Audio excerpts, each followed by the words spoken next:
Okay. When you have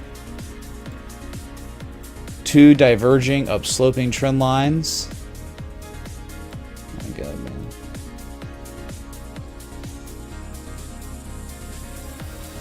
Right? That is an ascending broadening wedge. Okay.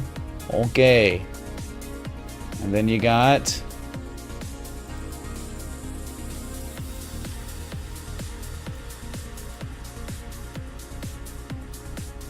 two diverging trend lines, period. And I'll get to the description of these a little better. All right. This is what we call broadening top.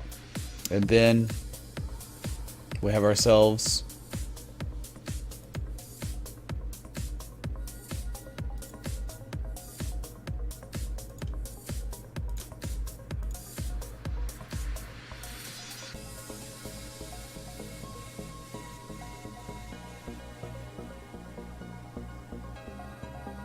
right?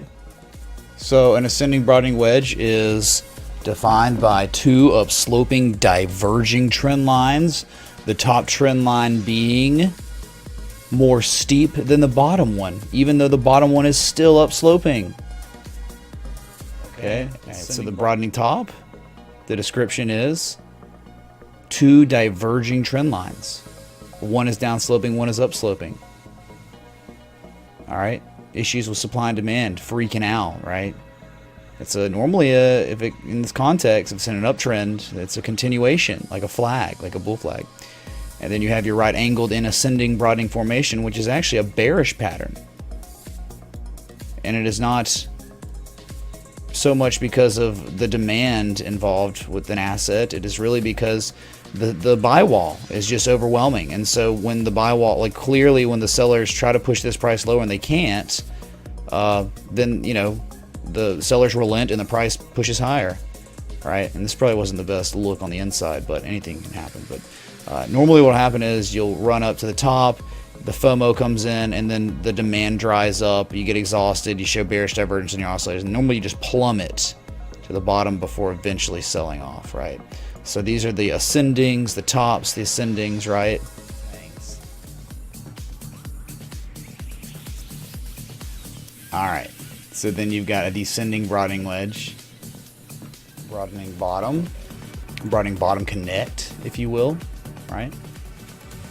It's the exact same pattern as the broadening top, but what makes it a broadening bottom is actually where it's coming from, right? If it's coming from the top side,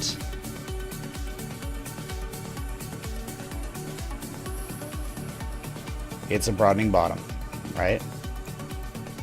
And then we've got ourselves right angled and descending broadening formation, man. And this is the pattern that we're seeing on Bitcoin potentially. Okay, so description of descending broadening wedge are two downsloping diverging trend lines. Right, the bottom trend line being steepest. And a lot of times in an uptrend, this can act as a continuation, like a flag. Broadening bottom, we already went over it. Two diverging trend lines just at the broadening top.